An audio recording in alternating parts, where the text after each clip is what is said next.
What's up, everybody, and welcome back to the Full 40 presented by Homefield Apparel. Here with Chris, Trevor, yours truly, Willie, and today we have a special guest, none other than JP Carlismo. For anyone who doesn't know, it's not PJ Carlismo, it is JP Carlismo, Seton Hall's finest, and the podcast group that, just had a good road trip up to Providence. Fellas, how we doing? I'm doing better than Chris. Chris can't speak still. Yeah, if you notice that dead silence, it was Chris trying to speak, but a frog at his throat. I'm having an existential crisis right now, not being able to talk.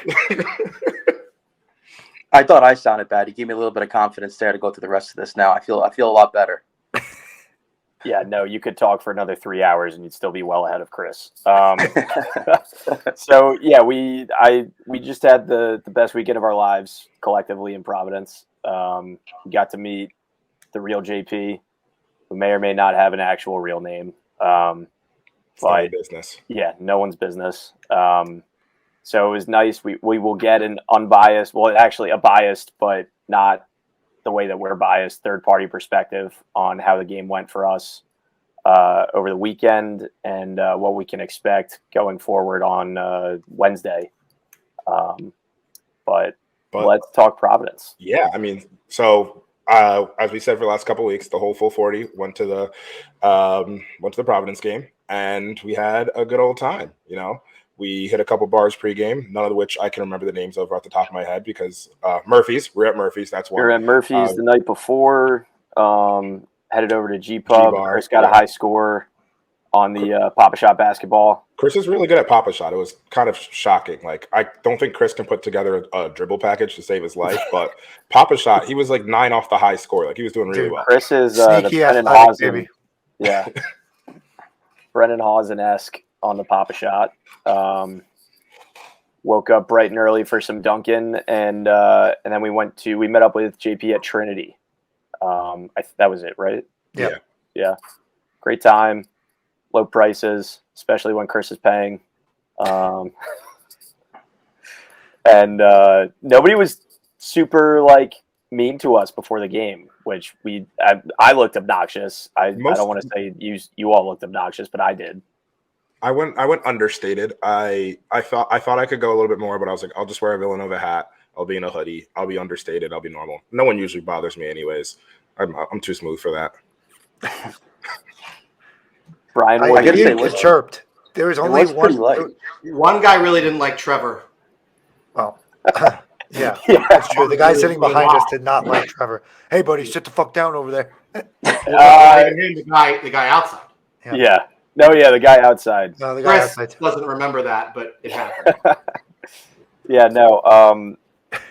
I stood up for our first 3-point attempt, and the guy behind me just yelled, "Sit down, boy," and got us off to a great start for the rest of the game. And we were worried for a second because Willie was with us, so it was. You said it, and I was like, "Oh boy." So Willie was also sitting down at the time, so he was clearly talking Chris, to me, the only one standing. Chris, can you explain what you mean about Willie? Yeah, that would have been racist if he said that to Willie. That's what I mean.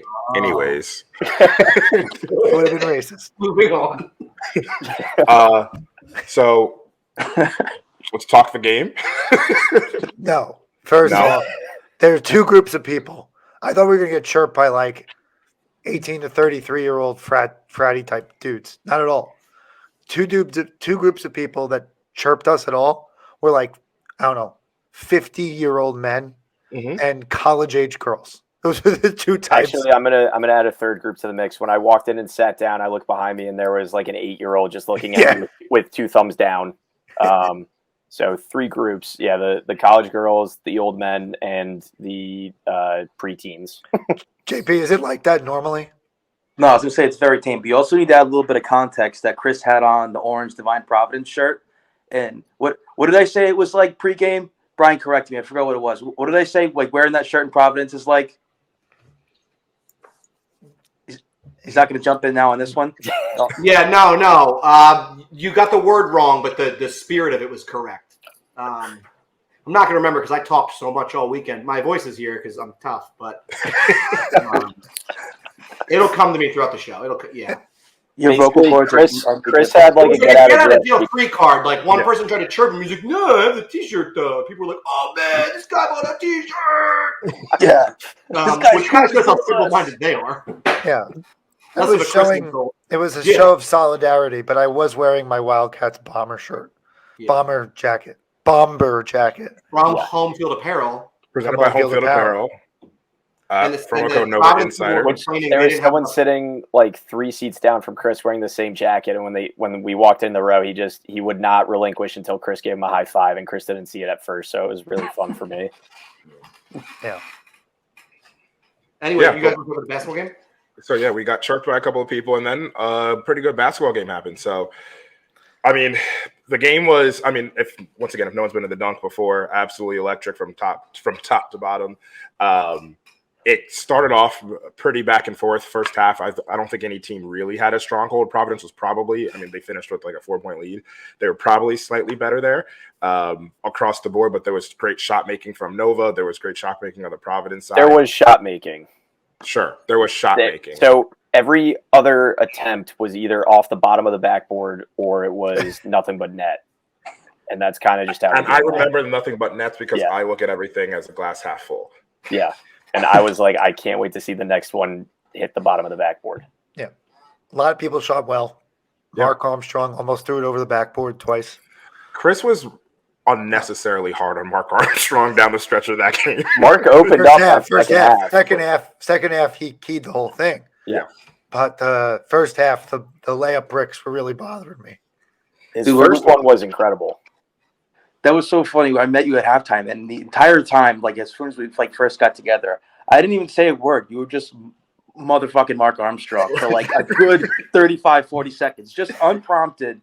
Just was like, it was because he missed the layup at the end, but yeah, it was so funny, just like unprompted. You just went off on him for no reason really at all. I like Mark too. It just bothered me so much. Oh man. But to Trevor's point, Providence either was literally nothing but the bottom of the net or literally the bottom of the backboard. It was like there was the worst no shot in attempt between. you've ever seen. Yeah. And they hit their first, like, I think they hit 4 of their first, like, 6 or something like that. Yeah. And at the beginning of the game, so you're kind of thinking, like, oh, this might get unfortunate really quickly. This might turn into a long car ride. But, you know, they have 2 guys, I think, that can consistently score. And one of them tore his ACL, like, 3 months ago. So... yeah, in the first 5 minutes, they had 4 threes.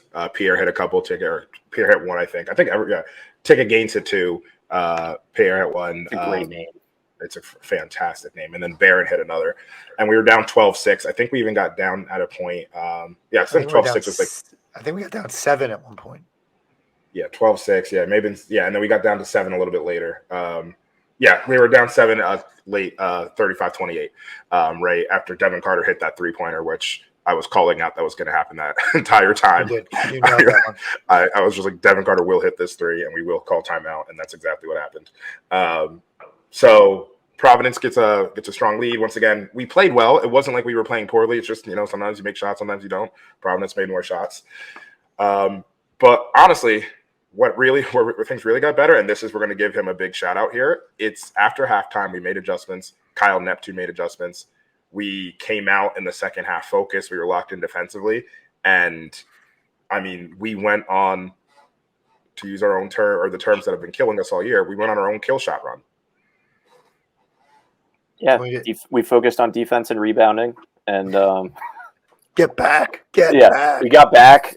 Mark had the mid-range game going to start off the second. I think he had 2 in a row to start the second half. Guys are making timely threes, and Providence could not buy a basket. It was so nice to see it happen to somebody else. I'm mistaken. It wasn't a kill shot. Providence scored in it.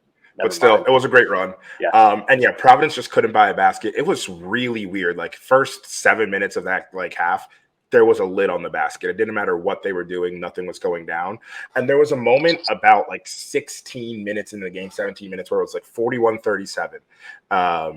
And there was just, they were missing baskets. We were missing baskets. And the game had this feeling, this tenor of if we make a shot here, I think we have a chance to like stretch this out and take control. If Providence makes a shot, this is going to go down the stretch. And it went back and forth for a bit, and then Eric Dixon had a layup, and then it followed up with a Hausen 3, and then the floodgates had opened up, and Hausen was feeling great. And I mean, unlike what UConn's done and what other teams did, like I think Providence did a decent job on Hausen. I think he only shot 3 or 4 times, but like they let him get hot when it mattered, and he got hot, and we went up to 12, and then after that, Providence, fought back and did whatever, but it had basically you could tell the tenor of it was like Providence had to string together multiple shots and multiple stops in a row to get there, and they just couldn't find that shot or stop because of the shot making of the team down the stretch.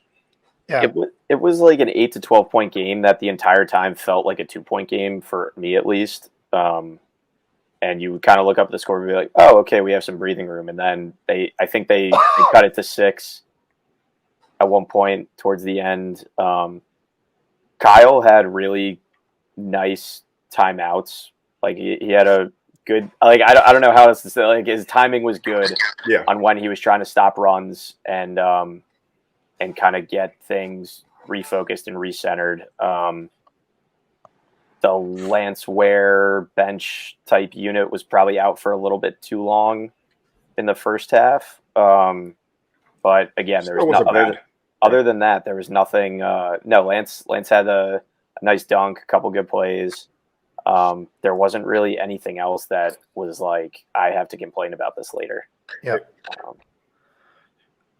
I have a couple thoughts on Kyle and the rest of the team in the second half, but I want to hear from JP.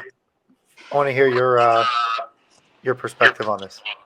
Well, I mean, what in particular you want to hear about? I mean, The game. there's really not much to talk about with the first half. It was just super balanced both sides. Like you guys kind of, hit that right in the head. It was pretty straightforward, but it was kind of like you were waiting for Providence to stop with the shot making because they were making it like insane. I think we talked about it at half press. It was like Providence was shooting like 50% from 3 and Villanova was like 44 or something like that. Like it was crazy. And you're like, Providence obviously can't keep that up. Maybe Villanova can. But dude, when I got back to my seat, it was after the media timeout and I sat down and everyone around me is like, no, stand back up. We haven't scored yet.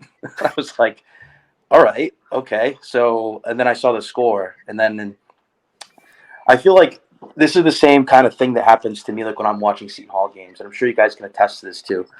When you have a defensive coach like we all do, English, Neptune, Shaw, defensive guys. But when your offense stinks, your defense is just as bad. And that's really kind of like what I saw. Like, granted, I wasn't totally as locked in as you guys, but I saw a lot of open shooters for Villanova, like halfway towards the end of that second half. Because Providence couldn't hit shots. Villanova was getting open shots. And it was just kind of like, rinse, repeat, basically. Miss a shot, open shot. And then it was they couldn't close 12 at the end of the game. Even though it kind of felt like they were gonna, they just couldn't. I said that the game was over, and Chris told me to shut the fuck up. It went from like 9 to 4, and I was like, "Oh, I might have spoken too soon." He's like, "No shit." I think it was like a 6-point game with like 2 minutes or something like that. Yeah, it was right when they closed that gap. It was in that gap. It was getting right to it, and it was like Garway hit a 3, and you're like, "All right." It was 12 when I said it was over, and then it was 6 in like way too quick. And that was one of the adjustments that was actually made is we sagged off Garway the second half. It wasn't Garway can't shoot, isn't it? That's the dude that you said let him shoot, and then I said we made it. He made it, but we had been doing that the whole game, and letting him shoot was a good thing. And yeah, he made that 1 3, and it's like, all right, well, if he's gonna hit 3 threes to win this game, it's just gonna that's just the way it's gonna be. Yeah, that's I guess. But that was a big adjustment that we made, and it allowed us to kind of clog up the lane and allowed us to make it tougher at them for the rim. And then every time he was out there, it just wasn't valuable. And he's still a valuable player. Like he's good defensively for them, so they were still trying to find a way to keep him on the floor. But down the stretch, we just kind of like sagged off, and it made it a little bit easier to defend and help on other spots on the floor. Dual's going to be a good player. He was preseason. They had him like some on NBA draft boards. Yeah. He probably shouldn't try to touch it this year, but like we'll see next year. What was Oduro's final line? Oduro finished 16 points, 9 boards, 2 blocks, a steal, and assist. Wow. Actually, it was better than I would have guessed. I felt like we felt quiet. They did a really good job on him. Yeah. Yeah. It felt quiet. we kind of were alluding towards this. I'm not one to complain about refs a lot, but it was definitely a Providence whistle. Definitely there was some calls where I was like, all right, we're getting ticky-tacky on our end. I think to start the second half, once again, I don't love using this because sometimes you just don't foul. But I think it was like 7 fouls for Providence before we got our first foul call. And it's like, all right, we know that like it's not actually that big of a discrepancy, especially the way that we play, where it's either a 3, but we're also going to the rim and just like fighting you getting there the whole time. So usually something gets called. But overall, it felt pretty good, and I was like proud to see what Kyle did. Chris, you mentioned you had some stuff you wanted to say about Kyle. Yeah, I'll bring up Kyle in that context. Look, once it all shook out by the end of the game, I was like, I don't know about the referee commentary here, but like we've been saying all year, like, Kyle, can you show the slightest shred of fucking emotion as it pertains to the refereeing? like attempt to try and get some calls in your favor. And he showed a lot of emotion in that game. He was trying to get teed up. Yeah. I think at one point. Definitely. Yeah. He showed a lot of emotion. He was very animated, whatever. Like, look, the last few years of Jay's years, we got used to this like stoic kind of guy on the sidelines. But early Jay Wright was very animated, very aggressive, etc. I think he kind of got to a point where he hit like enough of a rapport where it was like where Jay got benefit of the whistle sometimes. I know JP's going to smile hearing me say that. But like, you kind of have to work your way at that. You can't just like be the cool dude from day one. Like, they kind of have to know your presence is felt. So I was appreciative of his emotion on the sideline there. And I thought the team fed off that well. The adjustments were really good in the second half. The defensive game plan was good. Look, JP kind of called it out. But like, on one end, we were getting easy looks.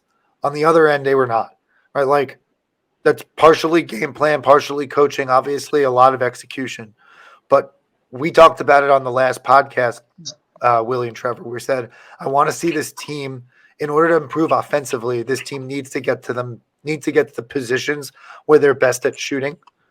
Like, whether that's back downs from Moore or 3-point shots from Moore, putting Eric in a good position. Even a guy like Moore finding Lance Ware for a wide open dunk. That was a great play. Like, we were finding all of the open seams against Providence, a pretty good defensive unit. Whereas on their end, we were just taking away anything that they were good at. Odoro's really good, so 16 points. I guess it felt quiet, but he's a really good player. And then obviously Devin Carter's going to get his. But that was kind of how you draw it up. Like, so I'm giving credit to, for the first time, I feel like it was a coaching win. Look, you got to make shots. We shot the ball really well, over 50% from 3.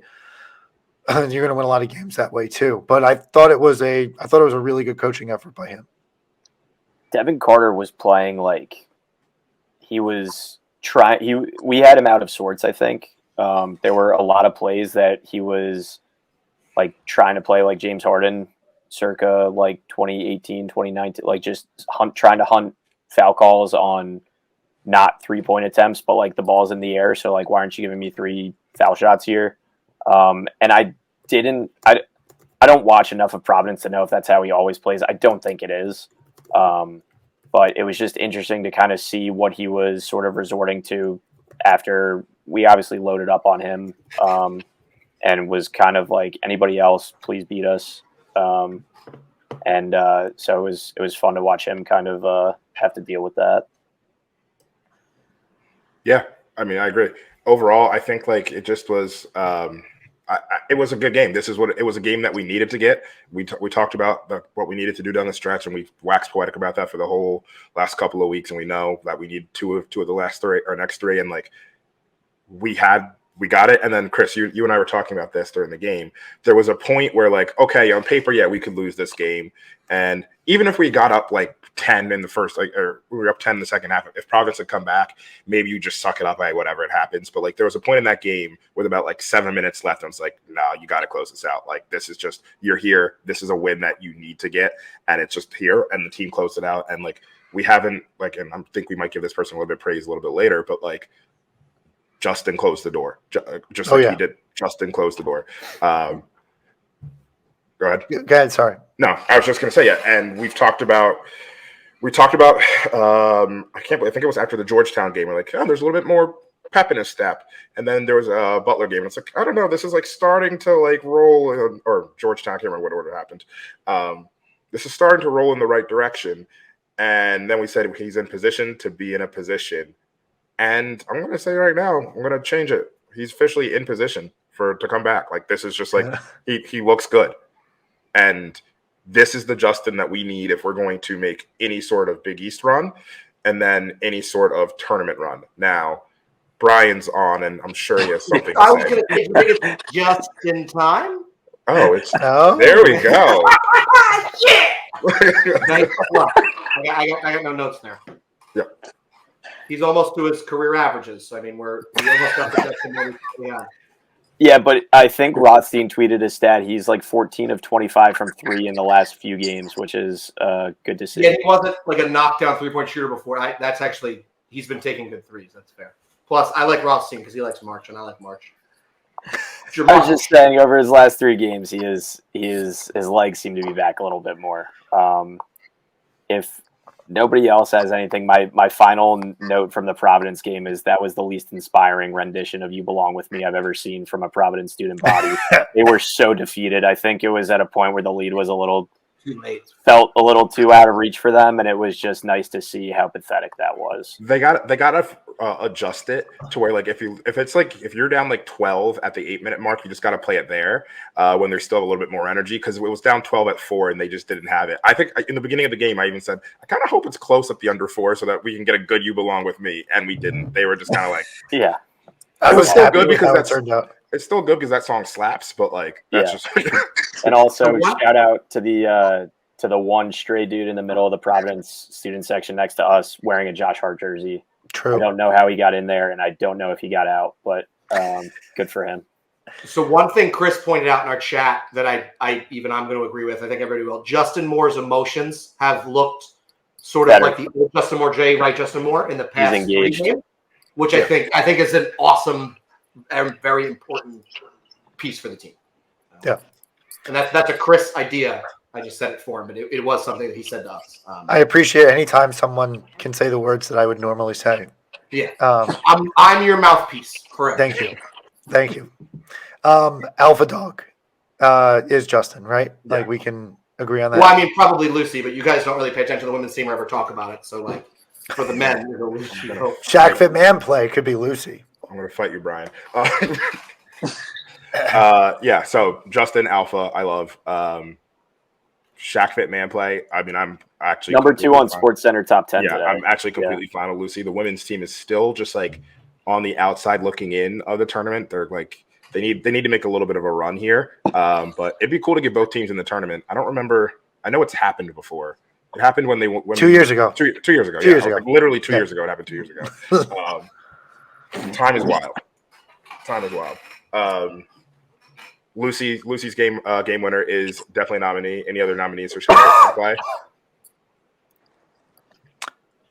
Lance Moore did something cool. I don't remember. He had the dunk. He had the dunk. He had the dunk at the dunk. I was amped. I would give one that I just was a fan of was, it's not really the man play, but it was kind of a stretch of the 9-0 run I think it was a 9-0 run that happened between Hausen 3, Longino 3, Hausen 3 that really blew up the game. I missed something. What did I miss? No. I can't stop laughing at Brian's joke. JP is losing it over Brian. After Brian, whenever he just talks now, it's so much funnier because it's just genuine, authentic, just who he is all the time. Oh, you've met him. Yeah, that's the problem. You've met him now, and now everything he does is funny to you. Yep. If he said that joke before I met him, I wouldn't have laughed nearly as hard as I did. Yeah, you would have been like, "Look at this fucking loser." Now that you know him, it's I would hilarious. Yeah. But sorry. No, so other nominee is the 3 threes in a row that kind of blew up in the game. That was, I'm not a big screamer during games, but I was yelling during that period. Chris was a big screamer during. Chris is a big screamer.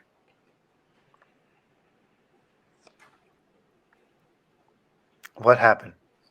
Nothing. I don't think there's anything else for I missed the it. play of the week except for Lucy's shot, and Yeah. I think anything else would be insulting. So want to jump to commercial. What's up, everybody? We are fast approaching March Madness, and I want to make sure that you, your friends, and your family are all ready for that. So how do we do that? Well, we go to homefieldapparel.com, and utilizing the promo code Nova Insider, you're going to be able to go buy hoodies, t-shirts, shorts, all with the newest logos and the old retro logos that you love for all your favorite schools. It can be Villanova, or it could be St. John's. It could be Seton Hall. It could be Clemson. Wherever you go to school, wherever your loved ones go to school, go to homefieldapparel.com. Utilize promo code Nova Insider for 15% off your first purchase. Trust me, you're not going to regret it. Willie, did you renovate your house? How did you get into that other room so fast? I am very fast. Yeah, I can. Yeah. Like Forrest Gump, except I'm not an idiot. Yeah. One thing to call out just with the home field stuff, if you guys are still haven't ordered, if you want to order anything for March, it's probably about time right now to buy, I would say, with their delivery and how everything gets. If you want to have your stuff ready for the time the tournament starts, you'd order home field right now. Promo code Nova Insider, 15% off. Make a fake email, do your whole thing. Have a great time. All right, well, now we can move on to the next part of our show. Hey, we have a game on Wednesday. Yeah, we have a game on Wednesday, and we have none other than JP to talk about can Seton Hall have their revenge for what we did to them on the Super Bowl. I think it was on the Super Bowl. Yeah, we always play on the Super Bowl. It was their Super Bowl. Super Bowl Sunday. And this is everybody's Super Bowl now. You know, this is once again, we're in another must-win situation. It's a basketball game. Yeah. It's a regular season basketball game. It's a must-win situation in the regular season, especially for Seton Hall. For us, a little bit less, but like it'd be cool. It'd be cool to get it. You know, I'm not going to say I don't want to win. Seton Hall, though, they kind of owned Neptune, if my memory serves me correctly. Like in the 3 times they've played, like he's just. Or am I reversing that? JP, can you help? You know, like sometimes, like you meet someone and you're like, I really just think at some point I'm going to kick this guy in the nuts. Yeah. You're about 3 seconds away from hopping in the car, Brian. I know where you live. I have your address. You told me. No, I'm just kidding. But yeah, no, absolutely. Sheen Holloway has owned Kyle Neptune. I don't think that they've yet to lose a game. Memory serves me correctly. I don't know. I'm a little bit fuzzy though. Yeah, I've been drunk the whole time.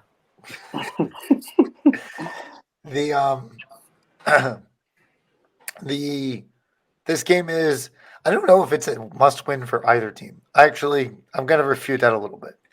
Let's fight about it. Yeah. We can get a little bit into the bubble talk, but it is very important. I do think that the winner of the game feels really good about their chances on Selection Sunday. I think we win, we're in. Just full stop. That's why I'm saying it's a must win, because I don't know if you take care of Creighton. I don't want to get that far ahead, but this would be a nice like insurance policy. Yeah. But to either team, it would be a quad 1 win. Yeah. That would push us to 5 quad 1 wins. With our metrics, that's good. Seton Hall would move to 6, which is also like there's not a lot of history of 6 quad 1 win teams missing the NCAA tournament. Yeah. So like Seton Hall would feel really good. So it's really like it's a hinge game, but I don't know if it's a play. I think it's a play-in game. I don't think it's a play-out game. That's fair. I'll give you that. Yeah. I agree with that. I don't think either team, like you said, Chris, needs to have it, but whoever does win it punches a ticket. Yeah. Obviously, absent like losing to DePaul or Georgetown. Yeah. Which Seton Hall has a chance to do. So this is the chance for them to get some insurance on that. Yeah, and Seton Hall will probably avoid – not probably. I think they're guaranteed to avoid DePaul or Georgetown in the Wednesday of the Big East tournament, right?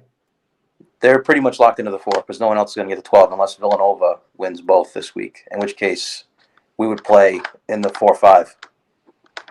I rather just like right? We want the 6 because we want to win one, and we want to just beat the crap out of DePaul, and then have a chance to get another win, and then have a chance to get a 20 wins into the tournament, and then like you hit the 20 number and you're locked. Now, But granted, hold on a second though, because the big news out of the Big East this week is that Kolek is sidelined for the rest of the regular season. Marquette could definitely lose twice. I think they're good enough. Like they played so well at Creighton overall. Like on aggregate, they played so well at Creighton without him. Like I think they're going to be fine. Like, But who do they have? The reading level on this team just skyrocketed, which is tough. Yeah, Marquette's got UConn now. It's at Fiserv. Yeah, but still, you don't want to be Kolek-less against UConn. Yeah, so UConn, all right, that's tough, and like Kolek, it's probably going to be auto, and then it's Xavier, and like. I think they'll be fine. They should be. Senior nights, though, man. Anything can happen on a senior night. I'm just more bullish. I'm more bullish on Marquette. I don't know. I think they'll be fine. But in the situation that they lose to, what is that? Like, I haven't thought this through. Like, what happens in that situation? So where do they fall? If Marquette loses 2 and Seton Hall wins on Wednesday, then Seton Hall would be the 3 seed. And Marquette would be the 4. What? We don't want that. I don't want to face Marquette after 2 losses with Kolek back. Like, no. He might not be back, though. I mean, not a doctor, but oblique doesn't sound very good. And considering that someone said that he didn't make the trip to he didn't travel with the team to Creighton. That's usually a sign of he ain't coming back anytime soon. Well, the instructions were posted, but he couldn't figure him out. He missed the flight. Well, that's what I'm saying. How much of those words do you really read into on that injury report? I don't know. I don't follow hoops enough, so I'm actually asking. Like, when you look into that, like, is it easy? Like from like a literary standpoint, is that the normal type of injury report, or are we like reading too much into it? What do you guys think? Yeah, we're definitely not reading into it more than Kolek is. Yeah, because he wants to keep his confidence up and kind of like mums the word, All right. Oh, God. So, the Big East tournament, my voice got high. No, the Big East tournament. The Big East tournament. Big Screamer tournament. This also hinges on the Big East tournament, right? Like, Seton Hall is in all likelihood going to wrap up. No, you're locked into a bye. Seton Hall has a chance to get up to the 3 seed, which is huge. Right. And then, so it's bubble, it's Big East, it's the whole thing. Now, JP, how have you guys played since we last played? It's such a loaded question because right after that game, they strung together 3, I don't want to say great games. The Xavier game that was really good. The Johns game, I don't want to say it was really good because it wasn't for most of it. They just played a really good second half, and Johns johned it up. And then the Butler game, I don't know. Butler's been kind of dead in the water for the last couple of weeks. So, like I was really hoping for last week to kind of like get like a litmus test almost of like, all right, like is this team kind of good or is it kind of bad? And they were fucking horrible all last week. So honestly, I have no idea what to make of this team going into this game. And obviously Villanova's on the other end of that spectrum on the upswing. So like, I really don't know. I really don't have an expectation for anything other than kind of like we talked about. It doesn't matter who's good, who's bad. It's always going to be one of those kind of gross rock fighty kind of games. Fast forward to the 4-point game at the under 2 timeout. There it is. Just as a quick aside, there's a comments in the chat, and I wanted to address this because and is it a fact that Seton Hall has the tiebreaker with Marquette? What if Seton Hall, Marquette, and Creighton tie?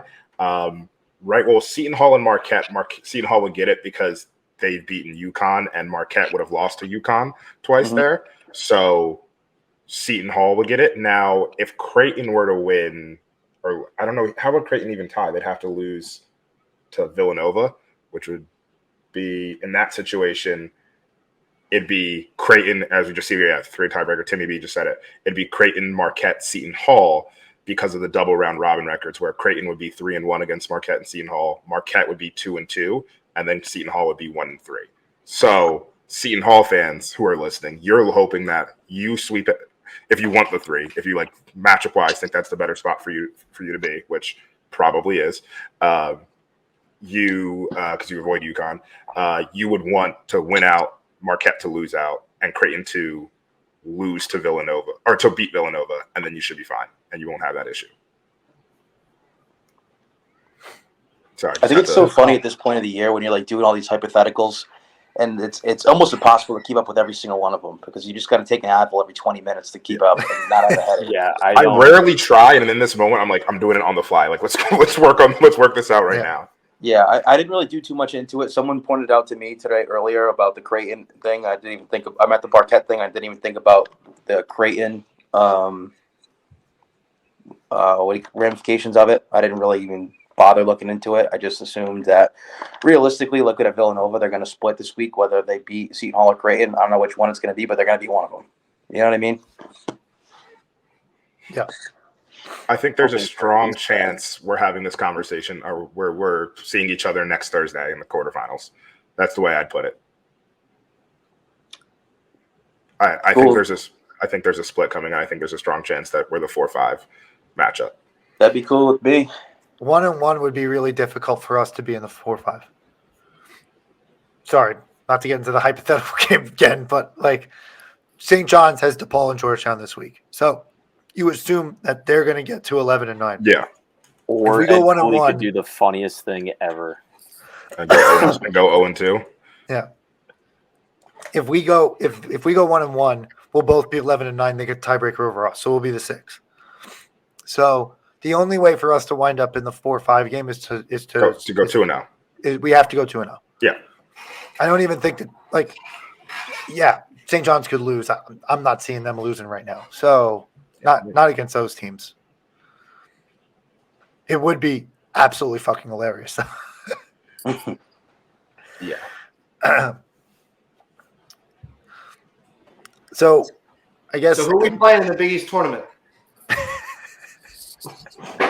Playing a Big East team. JP, whenever you want to kick him in the nuts, just go ahead. I told you he's about 2 sentences away from me hopping in the car. And then you only have 5 hours. We can meet at Mohegan Sun or somewhere in the middle, and then that's when we'll fight. All right. But yeah, to take it to the court, what's changed for you all in the last month since we played you all? Well, I mean, I guess first off, you got Kadar Richmond back to being Kadar Richmond a little bit more than he was before. Back up to speed. I mean, that game is just so hard to even take anything from because it was just all around it was garbage. Nobody played well. Like, Dre Davis is playing a lot better now than he did in that. Nobody played good in that game, so I can't even be like, compared to the last game, it was just a complete and total no-show.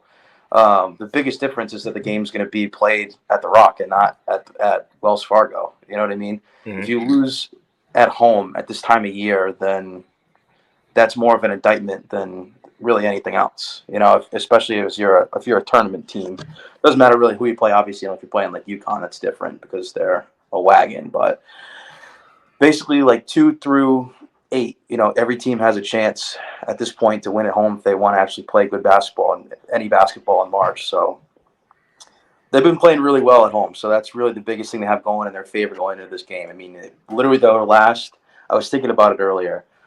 Outside of the Providence game where Richmond didn't play, they beat the brakes off of St. John's. They beat the brakes off of Xavier. They beat the brakes off of they beat up pretty good too there. I don't know, but they beat Butler pretty good. Like, they play well at home. The defense is much better at home because they can score better at home. But I mean, in terms of like what's different, it's really kind of just the big thing is just Kadar Richmond's playing like Kadar Richmond again. How's Wusu playing? Teeing you up. I have a take. I saw a lot of how Wusu plays. But I also know that if I played high major basketball, I'd play exactly like Wusu plays. So yeah, it's pretty frustrating when I see it happen. Then I'm like, no, that's literally how you play. So the thing with Wusu is like, I kind of feel bad for the kid because we only really notice how poorly he's playing when like one of Richmond, Dawes, or Davis isn't playing well. Because like when he's like the 4th or 5th guy and like he shoots, 4 for 11, nobody gives a fuck. But like when he's shooting like 2 for 8 early on in the game because one of those guys isn't going, everyone's just staring right at Wusu. So as much as it is like him being just purely decent offensively, it really is about the big three guys playing well. But I can't stand Dylan Adewusu. Like I like a lot of things that he does. He's a junkyard dog. He does a lot of dirty work. He's a good defender, but he just gets way too carried away offensively. He's out of control all the time. He thinks he can do more than he can, and and it's so frustrating. He'd be, if he like played like a sixth or seventh man, I think it'd be like really good. He'd be not really good, but he'd be like valuable, and he's still valuable in his own way. But like, yeah, he just mixes it up. He's frustrating. He shouldn't be a guard. He should be like a center, but like he's a guard. So here we are. The best way to describe Dylan Adewusu is he played 3 years for Mike Anderson. That's like the best way I could describe him. Like, there's anyone that's played for more than 2 years, Mike Anderson, it shows. It's very clear. Although if Rick Pitino had Mike Anderson's team last year, imagine that. He literally had an opportunity to, and he kicked them all out the He door. literally said goodbye. It's a hell of a hypothetical. All right. So, yeah, I mean, look, when I look at the game, I think it's going to come down to what we always do when we play a good big man. Bediakos definitely fits that bill. Is can Eric Dixon drag him out to the 3-point line and create problems by inverting our offense? It seems to be like always the play here. I think matchup wise, it's somewhat comfortable aside from Kadari Richmond being the best player on the floor. For Villanova, it's a comfortable matchup for Villanova, aside from the fact that Kadari Richmond's super good. In our first game, I don't think he was fully right yet. Right? He wasn't 100%. No, he came back in the DePaul game. Then they had their bye week, and then I think they played Georgetown on that Wednesday. They just didn't. It took them like 2 weeks, 3 weeks until after he came back to like kind of like acclimate themselves to playing with him again. Yeah. Like they played so bad, even like in the Georgetown game the week before. Like it was terrible. But I don't know. I'll tell you what though, that matchup with Dixon scares the hell out of me right now because for whatever reason, this team refuses to properly defend a pick and roll. It's insane. I don't know if you watched the UConn game on Sunday, but I was literally ready to just start throwing shit. Now, to be fair, there's a difference between UConn pick and rolls and. Oh, of course. There's one thing I learned last week is that Seton Hall can't defend a 7-footer, and last I checked, Villanova doesn't have one. So that's the one thing we got working for us. All right, but just like so many basic things are like struggling with. But I think a lot of that too is like I was mentioning earlier, like the lack of being able to score, especially on the road, really kind of derails your defense because both games, the second half defense was horrible, absolutely horrible. Yeah. And actually, what JP just said is actually one of the things I want to call out for as like a key for us is obviously like we're going to be on the road. I think I've gotten to a place, and I think I said this last pod, I've gotten to a place where like I think I just trust our defense in general to travel. Like it's going to be fine for the most part. Like I think we'll be able to make it a rock fight at the very least. But the question is just like, does the shot travel with us? If the shot travels with us, like it could be a pretty good day for us. We'll just put it like that. It could be a pretty fun day for us. But I never trust the shot going like not that I never trust a shot, but on the road at the Rock, like for 2 games in a row. Yeah, I'm imagining this is just going to be a rock fight. Like our defense will be there, and it's just how do we execute. And to your point, I think Dixon's doing it. And then from the Seton Hall side, I think honestly the big thing is how do you match up against Hausen, and not match up against Hausen because you can throw anyone on him from a 1-to-1 standpoint, but it's how do you scheme against him running off. Whether it's a hammer screen, whether it's just like something him coming off a ball screen and moving off of that. It's how do you honestly prevent him from getting the ball, I think is probably the biggest thing. And how do you like, frankly, like sometimes like just face guard him. And just like don't let him get a shot off. If they're able to do that, I think we've seen the stats. I can't remember what the number is, but we're way more successful when Hausen hits 3 threes. I don't know where that came from. We're way more successful when Hausen hits 3 threes as compared to, I did it again. I'm going to stop talking. Most people can't talk on this podcast now. I think key to the game is going to be on our defensive end. I agree that I think that our defense is going to travel. But one area of deficiency in our defense is giving up extra possession after extra possession after extra possession. And if I'm reading this correctly, Bediako, I knew he's a good offensive rebound. I knew he's a good rebounder, but he's the 5th best offensive rebounder in the country. Is that am I reading that correct? Probably. I don't know the exacts, but that's like the one thing where like he's so much better in the rebounding department than I ever thought he was going to be, and especially in the offensive side. He's the only guy that really crashes the glass. Yep, he's 5th best. Yeah, he's got a good nose for the ball. He's physical, and he goes after it. So, I mean, those combinations of factors are crucial. And then, obviously, like the Alamir Dawes experience, as you like to call out, is he hitting his shots or not?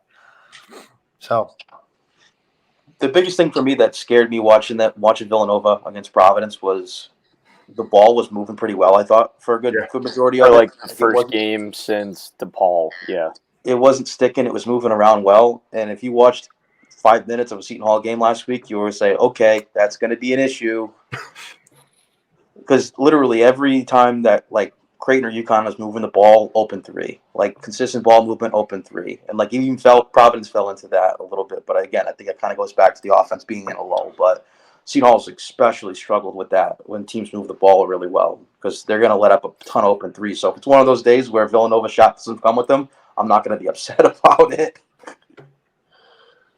I'm like looking at some numbers just because I'm curious. Like we were talking about passing the ball well, and I feel like there's a correlation when Justin Moore is able to be that person who's the catalyst. When Justin Moore plays more like a traditional point guard and is able to get people together, that like our offense looks better. I don't know if this is like correlation or causation, but it's just an interesting. I don't know, but we'd be talking about like single-digit games in his career. He is. I've always been big. Like Justin Moore is not a passer. So this season, he's had more than 4 assists, which at the college level, I think 4 assists is essentially 8 at the NBA. Yeah. Like, that's like you're doing good. Well, he's had 4. He had 5 versus Texas Tech, which we won. And then he had 4 versus Butler, where we should have won, but we just decided, nah, we're not going to. So it was just a more time. Yeah. Marquette, he had 6, but Marquette was just kind of like our defense didn't travel. Yeah. That was actually the home game, sorry. And then Providence is the last time. And he looked, I mean, what we did last week, Saturday, was really great. So hopefully that's momentum, but it's just one game. Momentum, we'll see how this looks like on Wednesday. We got a question here on what do you think the spread will be? Ken Baum has it as a 1-point Villanova win, but it's like a 48% chance. Usually Ken Baum is pretty reflective of spread, but I could see it being a pick'em with Seton Hall being at home. Yeah, but it's the Mark Armstrong homecoming game. My first thought was pick'em. Yeah, I mean, I originally thought it'd be Hall 1.5 because it's at home, but I don't know if that'll be the case after this weekend's metric results. Yeah, I think it's. I wouldn't be surprised if it goes pick'em or if it floats It's around. Nova 1.5. I just checked on a betting site. Okay, It's already out 1.5. Yeah, that's close to pick'em as you get. Really. Yeah, it'll probably either or will land around somewhere in there, but. I looked on Las Vegas, HTTPS. That'll get bet down, I think. I would think so, but like I said, because of the weekend's metric results, it doesn't surprise me to see that it's Villanova favored. Yeah. Just as an aside, we talked about Bediako being just the 5th best offensive rebounder, so I was looking at it. There's of the top 10 offensive rebounders in the country, 3 of them are in the Big East, which is interesting. That's not surprising, though. Yeah. Bediako. See if you can guess the other 2. I'm curious. Soriano. No. Mm-hmm. No. What? He hasn't been good enough. Klingon. Klingon's at 8. Cockburner. Nope. Is it Iguodaro? It's not Iguodaro. The Providence guy? Nope. Fremantle. Fremantle. The dude named Hopkins. We're still missing. Is it Eric Ejiofor? It's not Ejiofor. It's not Dixon. Who's left? Jalen Thomas? Nope. Oh, is it the Georgetown kid? It's Supreme Cook. Oh, Yeah. Supreme Cook. Trey Patterson. Yeah, Trey Patterson's actually Supreme right Cook I should have gotten. I actually I thought you were going to get him because you were talking about how much you actually like. Yeah. That's an That was such a insane layup name. of a question too. Have we talked about that name before? A lot of good names in the Big East. So many. I'm just learning them too as I watch when we play those teams. I'll be interested to see who the good guy in Seton Hall is because I slept through that last game. Kadari Richmond. Oh, we've been talking about him. Shaheen Holloway's pretty good. Dude, is that the guy that came from St. Anthony's, the high school that in the same town as Seton Hall? Yeah, that's him. Did he keep the same salary because it was like a lateral move? Yes. Because I know he didn't move. It was the same color. He kept his suits. I think he actually took a pay cut. I don't know though. Came from St. Anthony. It's not public information. Yeah, St. Anthony's has a better NIL because it's a high school. I think so. Actually, no, jokes aside, I did see this tweet. I'm seriously not joking about this. Someone said that if they could, I think it might have been Rothstein, if they could give an award to the best performance versus NIL, like payments that Seton Hall would win, is sincerely asking, do you guys not have a ton of like perceived NIL support yet? Because obviously we're all guessing. It's not anywhere near like the halves of the league. Yeah, and that's I thought that was an interesting thing because I think coaching job, like if you're doing it with no perceived resources, that's obviously like they're obviously playing well. I've had this conversation so many times with Seton Hall fans where they're like, "Oh, we need to get like up to there," and I'm like, "We're never going to do that." But also, like, you don't really. This is going to sound kind of dumb, but you don't really want to because it's against your brand. It's not the kind of player you're going to bring in. Like, you want like the kids that are like scrappy like that. When you're getting $500,000, you're not scrappy like that. I'm sorry, you're just not. Or the kid who wanted to go to one school his whole high school career doesn't get recruited, goes to Seton Hall to stick it to. Yeah, no, I think that's reasonable. Yeah, you find the Jaden Bediakos and Dre Davis of the world, and you make them good players. Like that's who Seton Hall is. Like they're not going to do anything otherwise. For sure. Like the problem that you're trying to solve is that there's rich teams and that there's poor teams, and then there's 50 feet of crap, and then it's Seton Hall, and it's an unfair game. And yeah, you've been gutted. We're like organ donors for the rich. You're just giving players away. UConn's taking your kidneys, Nova's taking your hearts, and you sit around talking. We have the same old good body nonsense, like we're selling jeans, like we're looking for Fabio. We got to think differently. If we play like the Yankees out here, or we try, damn, I ruined it. You were so close too. You were so close. You had it. Dang. Was that a shot quote? I was going to cut to Pete and say, Pete, why do we want Dylan Adewusu? And it was shot saying because he makes jump shots. Free throw line. If we try to play like the Yankees in here, we will lose to the Yankees out there. There we go. There it is. That's baseball. Yep. I know that. I know the Yankees. Yeah. I learned about them on the show. It was a perfect Moneyball thing, and I was like, I have to go for it. I love that. Yeah. Yeah, man. I mean, Moneyball's good. That Oakland Athletics are swimming in those weird World Series trophies. So. But that's why we buy their drinks because we have the money. Yeah, that was a weird comment. Like, I want to address this very nice Providence fan came up to me after the game. He's like, "Oh, hey man, great game. Drinks are on you." And I just go, "What? Because I'm rich?" And he was like, "Your team won." And I was like, "I think he wants."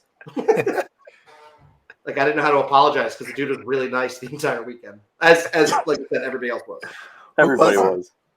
Yeah, I mean, I don't feel that bad, but like I thought about it. I got this. This is a Thunderbolt cable. This is like a $600 cable. I'm just folding it for fun. All right, JP. So maybe last question. I don't know if people can ask, but Seton Hall will win if. Finish that sentence. They can make shots. It's really that simple. Because if you can get Al Dawes hitting shots early, Dre Davis is hitting shots, it makes it so much easier for Kadari to get in there. Because Villanova is going to do the same thing they did at Providence the second half. Same thing they did at Seton Hall the first time and just sit in the lane and let people shoot. So if someone's making shots, whether it's Wusu, Coleman, oh God, you're going to give me anxiety thinking about both those two shooting threes. But mainly Dawes and Davis, if those guys can get going early from deep, then it gives a whole new kind of look into the game. But I don't know. There's a lot of moving parts. Like it could be something where Villanova takes up their, shot too. It could be like the game we played last year at the Prue, where it was like unreal shot making for a half, and then it was gross and, just a free throw game down the stretch. But it really starts and ends with, can they make shots? Because if they can make shots, they'll end up playing better defense because of it. Yeah. This game, we're talking about him. This just feels like Dylan Adeus, who's going to hit 17 points on like 5 threes. I'm going to be screaming on my TV on Wednesday. So just prepare yourself, guys. That's what's going to happen. It's going to be the Dylan Adeus game. I'm going to be screaming in silence while at the Peru. Yeah, pretty much. Oh, yeah, you're going? I am going. Haven't bought the tickets yet, but I'm going. Chris says, damn the family. I go to the games, the away ones and the home ones. Right. It's March, baby. This is March. Yeah. Chris's wife knows better than to speak to him in March. Yeah.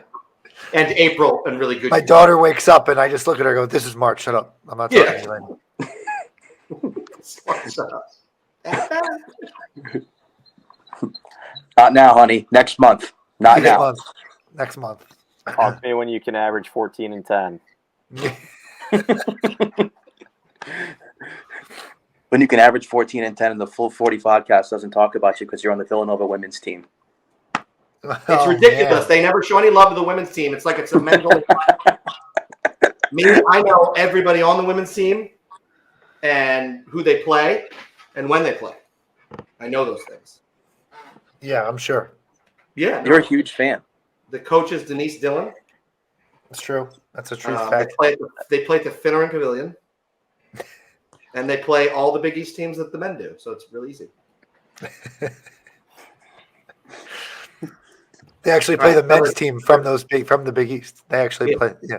The home and home. They play their home and then our home. Yeah. Trevor, do you have one for us? Do I have one what? Oh, wow. Oh, I do. Because Chris was feeling a little under the weather, I decided to give him a good one. We're going to be talking about Dominique Cheek. Oh, God. St. Anthony's was mentioned earlier, and I kind of like perked up a little bit. I was like, oh, this will be fun. So let's first of all, I can't speak to this because obviously I wasn't on campus when he was coming in, but I feel like everybody was really excited about him. He was a McDonald's All-American out of Seton Hall. I watched him destroy my my future high school's team like 3 years in a row. And when we found out, oh, this kid's going to Villanova, I was like, oh, awesome. We're getting like a big time player. And I think he had his highs and lows, obviously peaks and valleys, I guess. I don't know, Chris, you were obviously a contemporary and lived through it all on I think Willie overlapped with him in school, but I was there for the recruitment. Yeah. I overlapped school. Yeah. No, I know. I mean, yeah. So Willie overlaps with Chris. You were obviously at probably like the peak of your fandom when this happened. When we landed the recruit. Yep. Yes. So this goes back to Hoops Mania, my senior year. I think T-Pain was the guest artist. But we were going nuts. We were all talking. We got like a, hey, Villanova fans actually paying attention moment where we knew that he was going to be there at Hoops Mania, and we started a "We Want Cheek" chant. And it was loud, and it was very clear and audible. And it was like, wow, look at us. We're actually helping. You guys started this issue then. Well, did the people in the front row lead the chant, or were they like 3 or 4 rows back? No, they were in the second deck because that's how you actually make things happen. Yeah. Good question, Brian. Appreciate that. Yeah. But we started this chant. We are directly responsible for. You signed then and there, yeah. Yeah, pretty much. Heard the chant. Yeah, he gets to campus, and everyone was excited about him because that was an absolute insane recruiting class.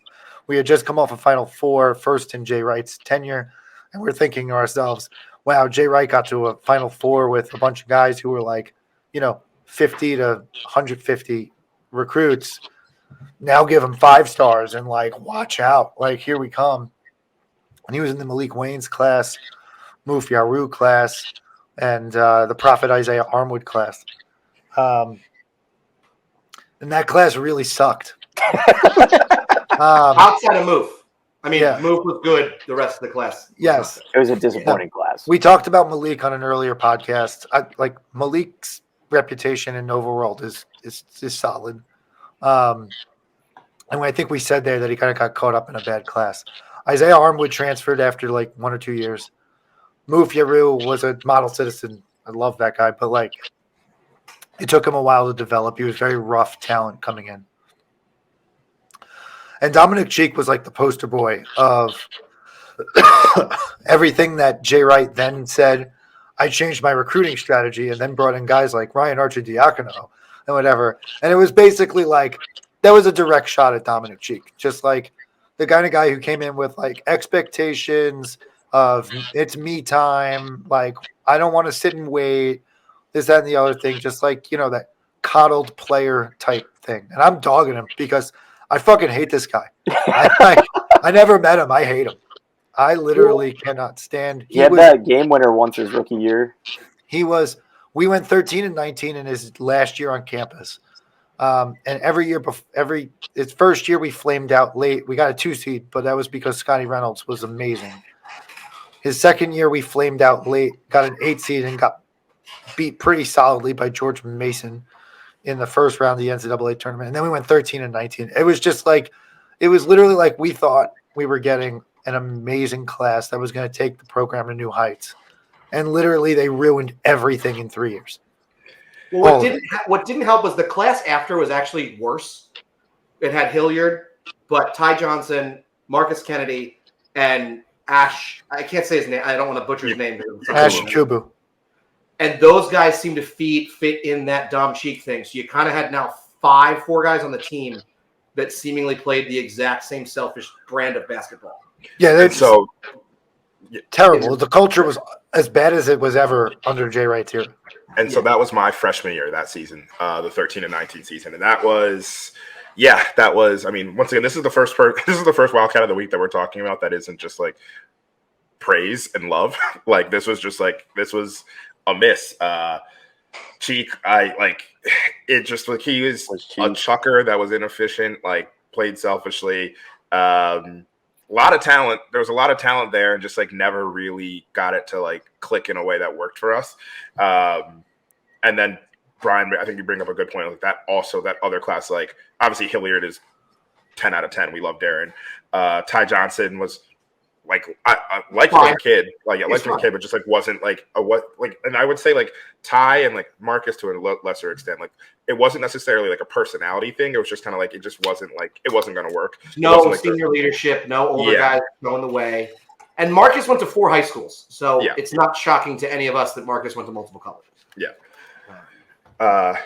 So it was an interesting time with Dom, and that just gets to that like freshman year, my freshman year team, which like that was interesting. Like that was the Anaheim, the 76 Classic out in Anaheim where we lost to both St. Louis and Santa Clara. And I was what is going on over here? Every school that has a team in Oregon. Yeah. You know St. Louis, not in Oregon, right? No, I was making a reference to how we went 0-4 in our turkey tournament last year. Oh. Okay. I didn't know if you like St. Louis is in Missouri. Yeah, I know you're the map guy, but we also lost to Missouri that same season too. Missouri, sorry. You want to talk? I'll take this team and last year's teams over those 2 teams, those last 2 teams that Dom Cheek played on. I hated those teams, like with a raging passion. Yes. Even if this year's team doesn't make the tournament, I prefer watching them and rooting for them way more than 10-11. I was going to say it's almost like insulting to this year's team. Like, I'm nowhere near even close to that with this. Yeah. Yeah, no, right. But just to point out the fact that like we could have 2 NIT teams in a row, and I like them more than that fucking even that NCAA team that lost to George Mason. I hated the team so much. 13-19 was our worst season since 92-93, the first year of Lapis. Yeah. depends who you ask, because somebody would have said last year was the worst team in Villanova history. It was the worst run, the worst 2-year run. Yeah, I heard that. I saw that too. Do we have a? I don't want to talk about him anymore. I hate his guts so much. I try to make you feel better by getting some stuff off your chest. Yeah, I do feel better about it, and Yeah. I'd love to talk about it again. But it just the whole thing just really pisses me off. But now we have a POW for our guest. Yeah. So to because we have JP here, we're gonna do a POW, not a prisoner of war, but a pirate. I thought you meant JP wasn't allowed to leave. I thought it was Miles Powell. Time up. Oh no, I meant So our POW, the pirate of the week, is Miles Powell. JP, I'm gonna give you the floor to talk about Miles Powell. I think you'll hear none of us say a bad word about Miles Powell because I think we all love him. But go ahead, JP. You know, I was mad at Miles for a little while. I think every Seton Hall fan was because of the way things shook out at the end. But yeah, you know, it was really rude of him to start that whole pandemic so that the tournament got canceled and he couldn't play. Yeah, I saw me to something bat. like that. You're talking about the lawsuit thing, right? Yeah. No, but this year kind of gave me a newfound appreciation for Miles Powell again with Kadari Richmond and his load management stint that he took in January. I mean, for Miles Powell to play on a torn meniscus for the entire year, and everyone that was involved around him that year would say the same thing, where towards the end of the year, like, it wasn't good for him, like, barely moved. Like, you could tell when you were just watching him play, but you know what, the fucking kid was going to play the Big East tournament. He was going to play the NCAA tournament. He was going to keep going. So, you know, I think it's time that, again, I'm sure some people will be pissed still about the whole situation, but I think it's time that we kind of all turn the page on that. I'm sure some people have to, but I know a lot of people still hold some animosity because it's, you know, their school and everything's proud and whatnot. I think, you know, luckily Willard leaving kind of softened that blow. But anyway, you know, Miles Powell, one of the all-time greats, easily my favorite player that I watched in the last, 15 years or so of being a fan. I'm sure you guys really loved him. If it wasn't for Miles Powell, probably would have only seen maybe half the tournaments that they made because of all those times when they beat Villanova at the end of the year where they needed to do it to go, which is kind of like what this game is. It's where, like, if you're Seton Hall, like, you don't lose a game to Villanova. Your last week of the season, you need it to go to the tournament. This is a game that, I wouldn't say like you historically win, but, the tough guys kind of set the trend for you to do it. You got to do it. I don't know if we got one of those guys like Miles Powell. I don't think Kadari's that kind of guy, but Miles Powell was a rare breed. He was just a dude. He just was always on go. He dealt with a lot of shit in his time at Seton Hall. His brother, and then obviously his senior year, he was hurt for most of it. He was an all-timer. Where did he grow up? Is he a Jersey guy? I don't know anything about him prior to Seton Hall. Trenton. Yeah, he is Trenton born and raised. He went to South Kent. He went to Trenton Catholic, and then he went to South Kent. I think he went to Trenton Catholic, but I know he's from Trenton. Well, Trenton he makes ended up the at world South Kent. But Trenton makes the world takes. That was like the coolest 3 months. I'm telling you right now, the college basketball community peaked in that late February because that was when John Rothstein was doing those stuffed things. That's when John Rothstein was on the up and up. That was he wasn't at the peak yet, but he was right at it, and he was still continuing to go up. And the community itself was incredible that time. And then the moment happened, and it really just threw everything out of whack. And John Rothstein has never recovered, by the way. Miles Powell is, I think, Chris's all-time favorite basketball player. Absolutely. Maybe top 5, including Villanova players. Yeah. No, I love Miles Powell. I love Miles Powell. I listened to this podcast, wondered why a Seton Hall fan was doing a Villanova podcast when I started. I just week, enjoyed him. So Seton Hall won this week. And Rob would be, we're going to talk about Nova. There's a couple reasons for that, though. First of all, I hated because there was this Miles Powell, Marcus Howard thing for a while. And I hated everything the Marquette program stood for, especially in that period of time, because I hated Steve Wojciechowski. You didn't like Andrew Rousey? Oh, my God. That was a joke. God, fuck that guy. Thank God they had Theo John. Yeah. So I loved Miles Powell almost a little bit because of a as like an FU to Marcus Howard. Like it was just I saw it as like were you a Miles? It was like, are you a McDonald's or Burger King guy? Are you a Coke or Pepsi guy? Like I was like, no, I'm a Powell dude through and through. Yeah. And like Gus Johnson's like the Trenton makes the world takes quote was just I think it was against us. It was an absolute electric. Well, someone said that in a game. I just said that because it's on the bridge. No, that was like Gus Johnson screamed that. I don't know who that is, but yeah. I mean, it says it on the bridge you're driving to Trenton. So. Yeah. I like that. Good job, Gus Johnson. That clip, like I watch a lot of like clips randomly time and time again. Like I watch a lot of like, I'll watch the 2016 Villanova like runs. I'll watch the 2018 games. I'll watch 2022. I'll watch 2009, whatever, all those stuff. There's like two non-Nova thing or I guess that's still a Nova one, but like two non-things like Nova pro Nova things that I'll watch. I watched the Purdue Tennessee game from 2019 constantly. 2019. That was like Ryan Klein was hitting fadeaway 3-pointers. Carson Edwards and it was like an insane game. I watch that all the time. And then I watch that clip of Gus Johnson screaming as Miles Powell pulls up from like 37 feet versus us. Like it's like Jermaine Samuels bricks a layup. Or no, doesn't even brick it. I think Mamu blocks him at the rim. And then it's an outlet to Powell and he pulls up from literally like just before half court. Nothing but the bottom of the net screaming. And I watched that. I'm like, damn.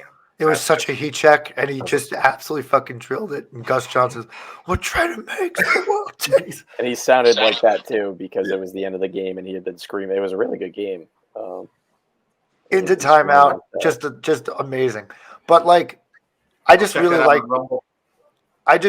the fact that he left everything on the floor. I loved his there was a whole conversation around his body transformation while he was there. He was like kind of came in like totally out of shape. He was hefty. And became like one of the more fit guys in the conference. So I appreciate that because a lot of Brian will appreciate this particular joke, but a lot of Villanova people thought that was not possible unless Shaq was your coach. Right. Yeah, there was another strength coach in the country working. But he also had a knack for the big play, like an absolute bucket, but just had a knack for the moment and a big moment, and like had that clutch gene. And I just always appreciate that about him. It's just like a easy guy to root for.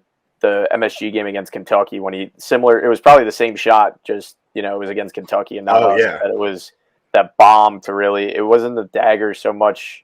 Might have been the dagger. I can't remember, but you obviously know which game I'm talking about. He pulls up from like 30 plus. It should have been. Should have been. If I remember this correctly, he hit it. There was a tie game. He hit a 3, which was it was like an insane shot too. But then Kentucky went down and scored, and then I don't know if I'm remembering this correctly, where it went to overtime. But I just remember that he hit a shot that should have been the shot, but Kentucky hit an insane shot. But then it led to Miles Cale's shot. Yeah. Yes. Oh.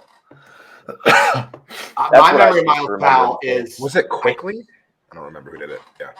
I think one of the games, I think it was his senior year, they beat Villanova at the Wells Fargo, like last game of the season or one of the last. Remember, Jay Wright grabbed him and talked to him for like a long time in the handshake line.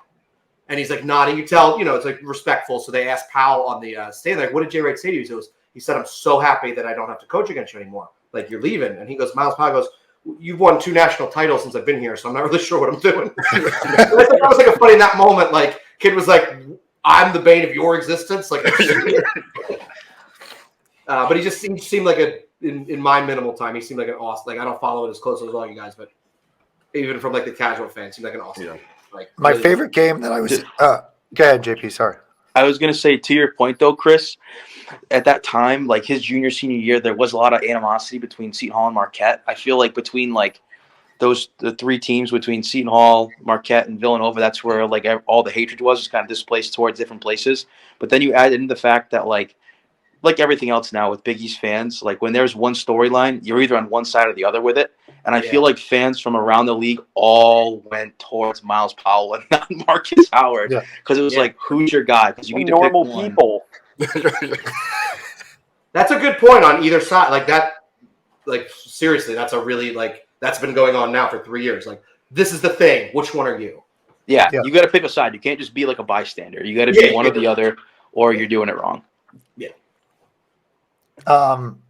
Yeah. Are you with Friar fans or are you with Jeff Goodman? I mean, Yeah, you have to have an opinion.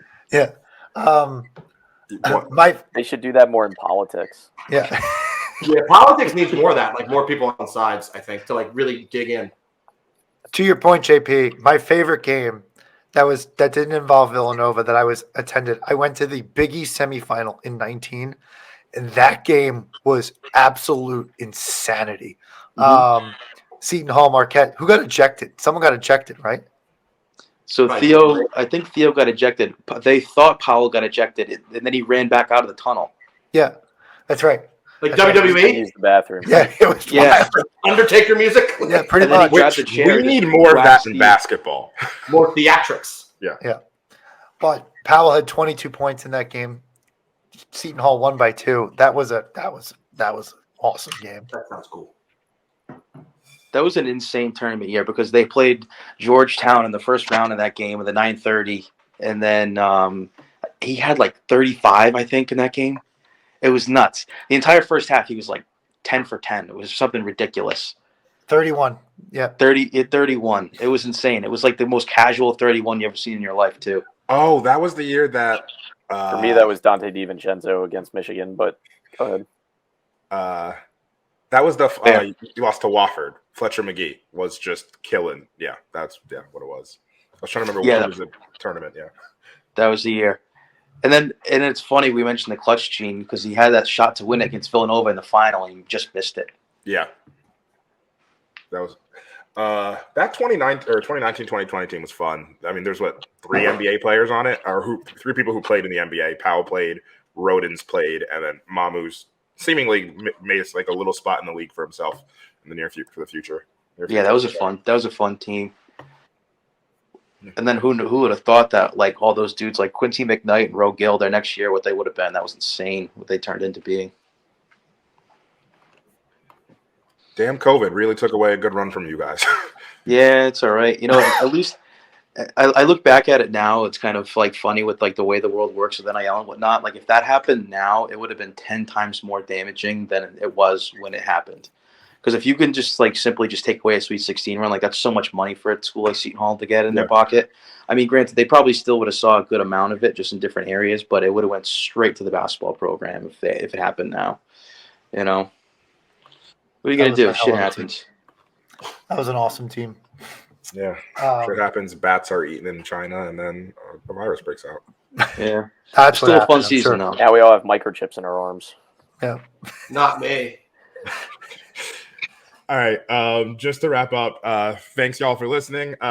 We have the Providence game on Providence game. Jesus Christ.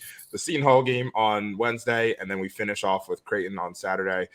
We will probably be recording next Monday. It doesn't seem like we're going to make it a change there. Sunday? We'll figure it out. Monday or Sunday. Once again, you'll know one of those 2 days. And by then we will know the Big East tournament seedings and standings, and we'll get into maybe some predictions. You know, it'd be kind of fun to predict player of the year, all Big East stuff. Like we can have a little fun with that. And then after that, it's the most wonderful time of the year. The second weekend of March. So anyways, good. I think that's going to be everything we have. And as always, let's go Nova.